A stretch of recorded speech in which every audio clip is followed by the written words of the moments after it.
In this video, we'll be installing Prowlarr. Officially, it's an indexer manager that aggregates and standardizes all the search results from multiple Torrent and Usenet servers. But if it sounds all too technical, here's how it works under the hood. When a movie is added on Radarr, Radarr starts searching for it right away. This information is forwarded to Prowlarr, and Prowlarr starts the search, and it checks in with the configured torrent trackers. For the purpose of this video, let's consider two torrent sites, Lemon Torrent and the Sailor Bay. First, let's say Lemon Torrent responds with the results, but it's in JSON format. Meanwhile, Sailor Bay also responds, but that is in a raw HTML web page. Both of them have results, but some could be duplicates. So both the lists are processed by Prowlarr and a new file is generated in XML format. The syntax used in this XML is torsnab, which is a standard format for all Sonarr, Radarr or any other R apps for that matter. And in this file, all the duplicates are consolidated into a single result.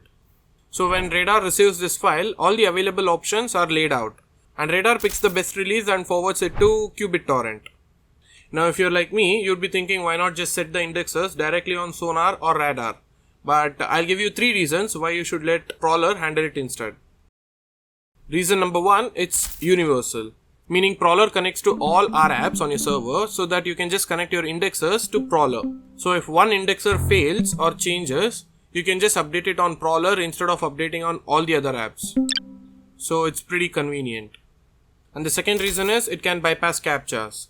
You might have already come across these kind of bot detectors before. So when your R apps try to scrape for results, your apps will be blocked. But Prowlarr has plugins like Flare Solver, which can bypass these CAPTCHAs so your automated downloads never fail. And the third reason is in-app search. If you ever try to access sites like, let's say, the Sailor Bay, you would have experienced this pain. The freaking ads are everywhere. But inside Prowlarr, you can search for whatever you want and the results from all these sites are consolidated here, skipping all the ads. It's like DuckDuckGo search engine for your media automation. Anyways, now let's get into installation. Alright, I am installing Prowlarr using Docker command code, but if you are using any other app stores, then you can directly jump to this time code for configuration. Okay, so I'm in my terminal now, which is connected to my server via SSH. First, let me go into my Docker folder. cd docker. Here I'll create a new folder for Prowlarr. So mkdir Prowlarr. Let me move into that directory. Here I will create the Docker compose code. So nano docker compose.yml. Okay, I'll paste in my YAML code here now. This is a pretty simple code and you don't need to update much except for the time zone. So I'll just close the editor, save it, yes. Now let me pull the Docker image. Docker compose pull.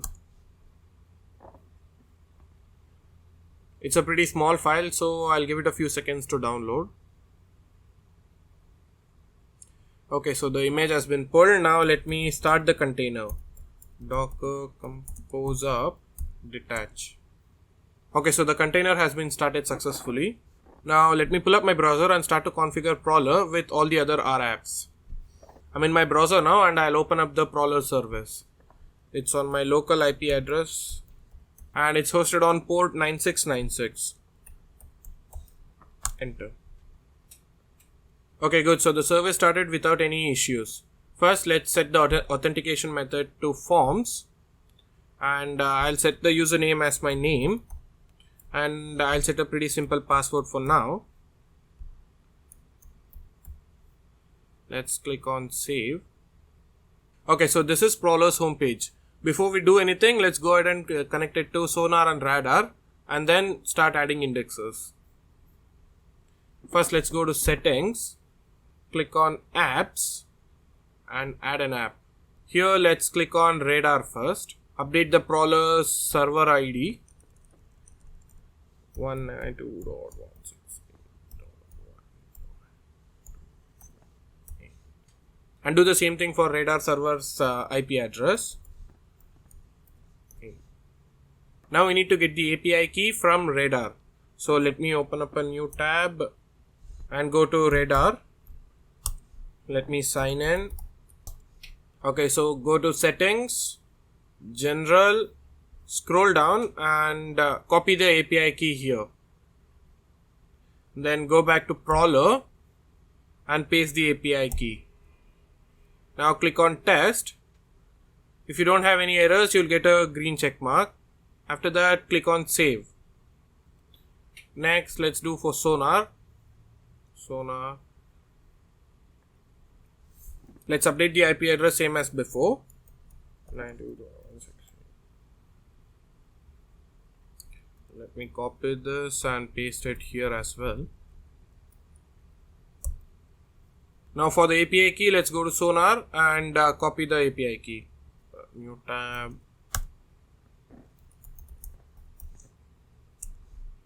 Okay, so I'm logged in. I'll go to settings, generals, and scroll down to find API key and copy this. Now go back to Prowlarr and paste the API key and test. So I don't have any errors, so I can go ahead and save this. Now Prowlarr is connected to Sonarr and Radarr. To test if the services are connected properly, just go to Prowlarr and click on test all apps. If you have any errors, it will show up right next to full sync in red. Okay, now that it's all configured, let's go and try to add some indexers. Click on indexers here, add a new indexer. This shows all the indexers available on Prowlarr. And as you can see, there are about 622 indexers available. And here you need to do a little research on which indexers complies with your local laws and regulations.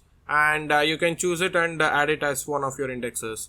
For demonstration purposes, I'll try to add one indexer and I won't be able to show any names or anything on it. Okay, so you can search for any indexers here with the name that you have.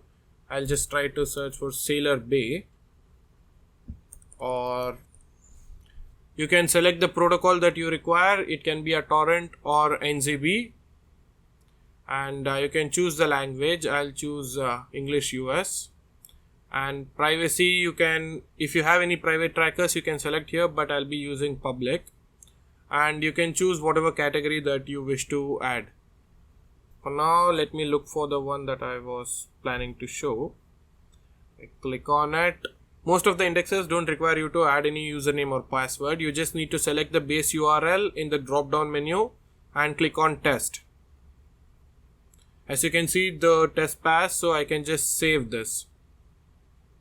Now when I go back home, you can see the indexer that I just now added.